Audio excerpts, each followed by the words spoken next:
প্ৰথমে মন কৰক এই বৃহৎ আকাৰৰ হৰ্ডিংখনলৈ।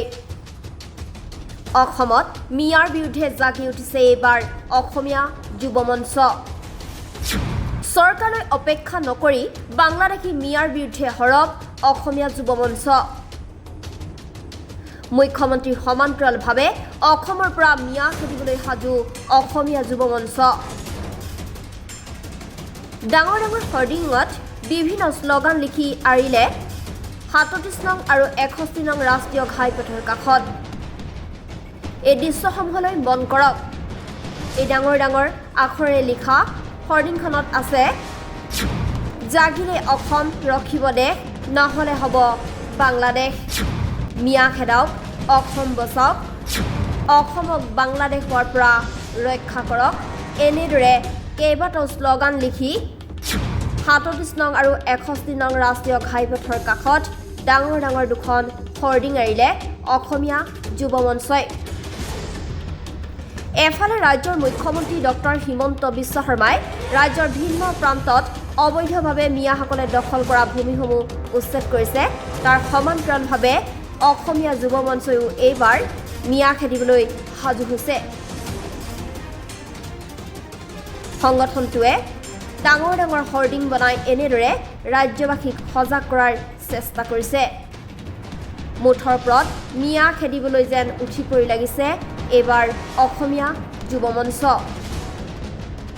আগন্তুক সময়ত সমগ্ৰ ৰাজ্যজুৰি মিয়াৰ বিৰুদ্ধে এনেদৰে প্ৰতিবাদ কৰা হুংকাৰ অসমীয়া যুৱ মঞ্চৰ। লগতে মিয়াৰ বিৰুদ্ধে ৰাজ্যবাসীক সজাগ কৰিবলৈও চেষ্টা চলাইছে অসমীয়া যুৱ মঞ্চ নামৰ সংগঠনটোৱে। এইবাৰ যেন ৰক্ষা নপৰিব বাংলাদেশী মিয়াৰ। শিৱসাগৰ জিলাৰ প্ৰৱেশ পথতে আমি আজি অসমীয়া যুৱ মঞ্চই অসমবাসী ৰাইজক মিয়াৰ অবৈধ মিয়া বাংলাদেশীৰ পৰা ৰক্ষা কৰিবৰ কাৰণে আমি আজি আমাৰ চেষ্টা কৰিছোঁ। আমি আজি হৰ্ডিং লগাইছোঁ ডাঙৰ ডাঙৰ, সজাগ কৰিবৰ কাৰণে, অসমবাসী ৰাইজক সজাগ কৰিবৰ কাৰণে আমি ডাঙৰ ডাঙৰ হৰ্ডিং লগাইছোঁ। আৰু হৰ্ডিং আমি আজি শিৱসাগৰৰ পৰা আৰম্ভ কৰিছোঁ। উজনি অসমত প্ৰথম আৰম্ভ কৰিম, গোটেই অসমৰ পৰা গৈ গোটেই সমগ্ৰ অসমতে আমি এটা সজাগতা সৃষ্টি কৰিম যে আমাৰ মিয়াৰ পৰা কেনেকৈ আমি ৰক্ষা কৰোঁ। গতিকে আমি অসমীয়া যুৱ মঞ্চই ৪টা শ্লোগান আমি লৈছোঁ। এটা শ্লোগান হৈছে যে মিয়াক খেদক, অসম বচাওক। ২ নম্বৰতে হৈছে থলুৱাক নিযুক্তি দি মিয়াক খেদক। ৩ নম্বৰতে হৈছে মিয়া খেদি অসম বাংলাদেশ হোৱাৰ পৰা ৰক্ষা কৰক। আৰু ৪ নম্বৰ হৈছে জাগিলে অসম, বাচিব দেশ, নহ'লে হ'ব বাংলাদেশ। কাৰণ আমি এটা কথা আপোনালোকৰ যোগেদি ক'ব বিচাৰিছোঁ যে যিসকলে বা যি দলে বৰ্তমান কৈ আছে যে নতুন বৰ অসম তেওঁলোকে গঢ়িব, গতিকে আমি এটা কথা অসমীয়া যুৱ মঞ্চই স্পষ্ট ভাষাৰে আপোনালোকৰ যোগেদি কৈ দিব বিচাৰিছোঁ যে নতুন বৰ অসম আমাক নালাগে। আমাক লাগে চাওলুং চুকাফাৰ অসম, বৰ অসম লাগে।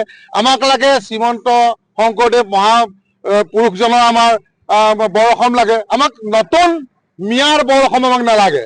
গতিকে আমি আজি সজাগ হৈছোঁ আৰু এই সজাগ আমি সমগ্ৰ উজনি অসমৰ লগতে গোটেই অসমবাসীক কৰিব বিচাৰিছোঁ। আৰু যে যোৱাকালি আপোনালোকে দেখিলে যে এজন মিয়া বাংলাদেশীয়ে তাৰ বয়স ৭০ বছৰ এজনী নাবালিকা ছোৱালীক ধৰ্ষণ কৰিছে। তাৰ আগত দুদিনৰ আগত ওদালগুৰিত দুজনমান ধুৰন্ধৰ মিয়া যুৱকে কি কৰিলে, দুজনী ছোৱালী ৰেপ কৰিলে। তাৰ আগতে মই কৈয়ে গৈছোঁ যে মিয়ালেণ্ড বিচাৰিছে, মিউজিয়াম বিচাৰিছে, আমাৰ জলাশয়ৰ মাটি গোটেই কব্জা কৰিলে, আমাৰ ফৰেষ্ট লেণ্ড কব্জা কৰিছে, আমাৰ সত্ৰ মাটি কব্জা কৰিছে। গতিকে এইখিনি উচ্ছেদৰ ক্ষেত্ৰত আমাৰ মুখ্যমন্ত্ৰী ডাঙৰীয়াই যথেষ্টখিনি পদক্ষেপ লৈছে, কৰি আছে, কিন্তু তেখেতেতো অকলে নোৱাৰিব। গতিকে আমি ওলাই আহিছোঁ। এইবাৰ আমি অসমীয়া যুৱ মঞ্চ ওলাই আহিছোঁ। ইয়াৰ লগে লগে সমগ্ৰ অসমৰ জনগণ ওলাই আহিব আৰু মিয়াক পিটি পিটি বাংলাদেশত থৈ অহা হ'ব। ইয়াত কোনো কম্প্ৰমাইজ বিয়াৰ ক্ষেত্ৰত নহ'ব।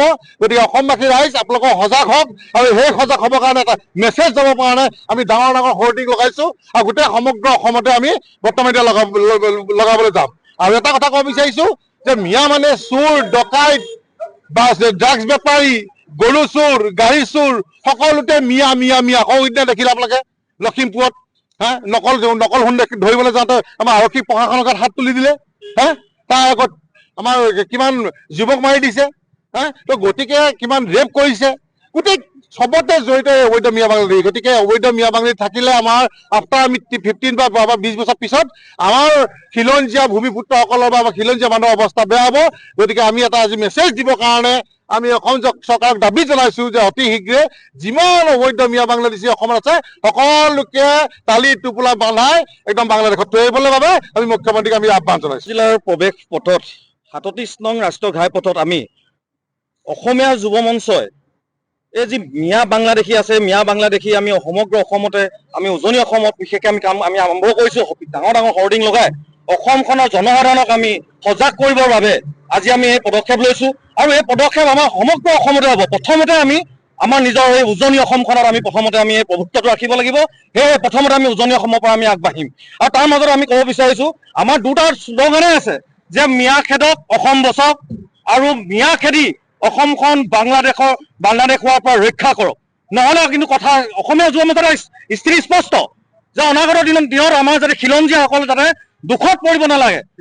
আমাৰ উঠি অহা নৱপ্ৰজন্ম তেওঁলোকে যাতে কেতিয়া চকুলো টুকিব নালাগে।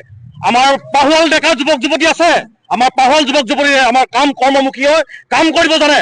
কিন্তু এই মিয়া বুলি কৈ পিনি অকল যে মিয়া কৰ্ম সংস্কৃতি দেখুৱাই যে মিয়া আমাৰ পাব্লিকক আমাৰ যে অসমৰ জনসাধাৰণক যিটো তেওঁলোকে মানে এইটো ক'বলগীয়া কথা, এইটো মানে ব্লেকমেইলিং কৰি আছে, যিটো আমাৰ ইম'চনেল ব্লেকমেইলিং বুলি কয়, এইটো সহ্য নহ'ব। কিন্তু অসমীয়া যুৱ মঞ্চৰ পৰা স্থিতি স্পষ্ট, মিয়া খেদিবই লাগিব। আৰু আমাৰ অসম চৰকাৰ তথা আমাৰ ভাৰত চৰকাৰৰ আমাৰ দাবী যে মিয়া খেদি অসমখন সুৰক্ষা কৰক।